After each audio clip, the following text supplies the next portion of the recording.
Bonjour à tous. Aujourd'hui, je vous présente une de mes nymphes favorites. C'est une nymphe que j'utilise principalement pour la nymphe au fil, de l'ombre et de la truite. Alors, comme à mon habitude, c'est une nymphe super rapide à monter. Ça prend pas plus qu'une ou 2 minutes maximum pour monter cette mouche. C'est vraiment une mouche simple euh, et autant efficace. Au niveau des matériaux de montage, alors comme hameçon, j'utilise un hameçon jig.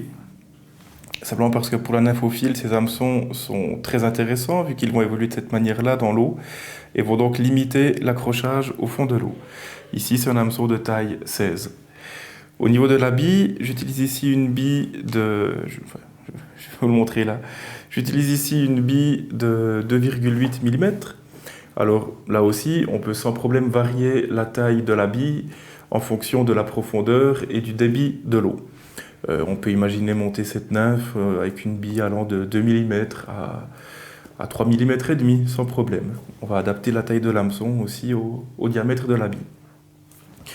Au niveau du reste des matériaux, pour les cercles, j'utilise ici du coup de coque. Donc comme d'habitude, c'est les coques du jardin. J'imagine le pardon doit très bien aller aussi, mais c'est beaucoup moins cher et en plus les coques sont très bons à manger, donc je ne m'embête pas. Pour le corps, j'utilise ici du substitut de Condor olive clair. Alors c'est clairement ma couleur favorite pour ce type de nymphe. Et au niveau du thorax, j'utilise du ice dubbing olive. Pour la soie de montage, j'utilise ici une soie de montage Vivos 12.0. Celle-ci est de couleur olive très foncée. Alors là aussi, on peut utiliser la couleur du fil qu'on a sous la main. Ça n'a peu d'importance vu que le but sera de le cacher sous les matériaux de montage. C'est simplement que j'avais celui-là qui était monté sur mon porte-bobine et que j'avais la flemme de changer de bobine. Donc là, vraiment, aucune importance. Pour la petite anecdote, encore ce matin, j'avais une petite heure de libre dans mon planning de la journée et je suis allé pêcher un petit coup en infophile. Les eaux sont encore un peu teintées, là il a pas mal plu ces derniers jours et l'eau était basse mais encore un petit peu troublée. Donc pour pêcher à vue c'était compliqué. Donc je suis allé dans une toute petite rivière ici tout près de chez moi et j'ai pêché en 1 heure une bonne dizaine de truites en infophile avec uniquement cette nymphe-là. Bien, passons au montage. Ah, et puis quand même pour faire vivre cette chaîne, si la vidéo vous plaît, n'hésitez pas à vous abonner, ça me fera plaisir et ça permettra à cette chaîne de continuer de vivre et d'évoluer. Merci. Bien, passons au montage. Alors, pour ce faire, je prends mon hameçon ainsi que ma bille, je passe l'hameçon dans le trou de la bille, comme cela, et je viens fixer mon hameçon dans mon étau. Alors là aussi, pour la vidéo, je fais de cette façon-là. Lorsque je monte des séries de cette mouche, je vais préparer tous mes hameçons, toutes mes billes. Je vais déjà passer les billes dans tous mes hameçons. Je vais ensuite réserver ça sur mon étau, où je vais faire comme ça 10, 15 ou 20 nymphes où je vais réserver l'hameçon monté ici dessus. Et ensuite, j'ai plus qu'à poser mon hameçon, monter mes mouches, enlever et ainsi de suite. Je trouve qu'on gagne un temps précieux en préparant toutes les choses à l'avance.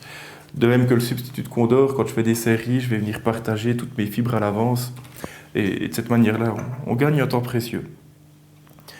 Bien, alors pour monter, je vais prendre ici mon fil. Je vais commencer à le positionner sur le corps, sur la hampe de mon hameçon.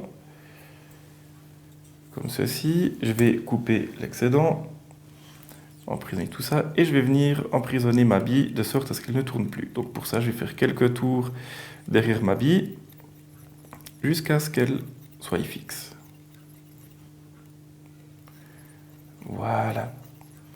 Ensuite, en répétant les enroulements autour de la hampe de mon hameçon, je vais venir donner un petit peu de volume à mon corps, tout en respectant une certaine conicité.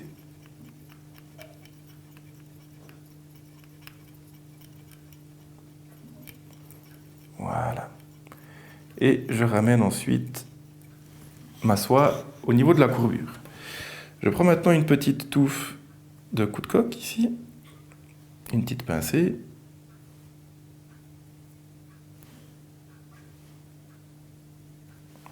Comme ceci. Pour être sûr de la longueur de mes cercles, on essaye toujours de faire une longueur de hampe, donc on peut sans problème venir mesurer la longueur de la hampe comme ceci, prendre ensuite sa pincée et venir les emprisonner sur le corps de cette façon-là. On coupe l'excédent, on emprisonne correctement toutes ces fibres et je ramène à nouveau ma soie de montage au niveau de la courbure de mon hameçon. Comme ceci. Je vais maintenant prendre une fibre ici de substitut de Condor.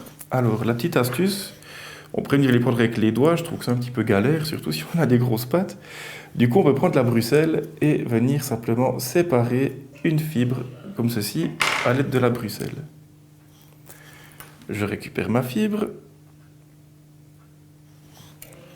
et je viens maintenant l'emprisonner sur la hampe de mon hameçon. Voilà, comme ceci. Je ramène ma soie de montage au niveau de ma bille et je commence à enrouler ma fibre. Alors j'ai l'habitude de toujours commencer par faire quelques tours à la main, de sorte à éviter de casser ma fibre. Voilà.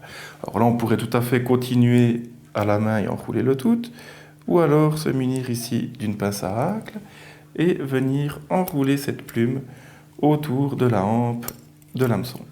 On peut tout à fait utiliser la partie rotative de l'étau et tourner l'étau pour cette étape. Voilà, comme cela. Je viens maintenant emprisonner ma fibre avec 3 tours de soie de montage. Voilà. On coupe l'excédent. Tac. Et on emprisonne correctement sa plume pour éviter que ça se déroule. Alors, pour la petite anecdote, c'est clair que le substitut de Condor est un matériau relativement fragile. Il arrive fréquemment qu'après quelques truites, ça commence de se démonter. Donc, on peut soit venir cercler avec un fil dans le sens inverse, soit alors mettre un petit peu de colle sur le corps. Et ainsi, notre substitut de Condor va être collé sur l'hameçon. Et même si le poisson vient donner des coups dans cette nymphe, ça ne se démontera pas. Alors, personnellement, je ne m'amuse pas à ça, vu que ça va très vite à monter. Et une fois que la nymphe est démontée, je l'amène à la maison, je démonte le tout et je refais une nymphe. Je prends maintenant mon ice dubbing ici de couleur olive. Alors là, il ne faut pas hésiter à en mettre très très peu.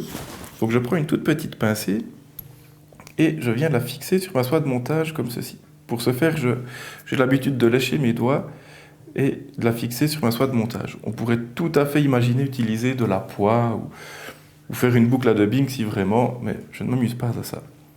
Je viens maintenant positionner mon ice dubbing et ma nymphe est terminée. Je passe au nœud final, donc j'utilise ici mon whip finish, comme ceci, et je réalise mon nœud final. Voilà. Comme à mon habitude, je répète 2 fois ce nœud, au cas où, si le premier se détache, il reste toujours un nœud pour assurer la tenue. Voilà, je coupe maintenant l'excédent, et ma nymphe est terminée. Voilà, j'espère que cette vidéo vous a plu.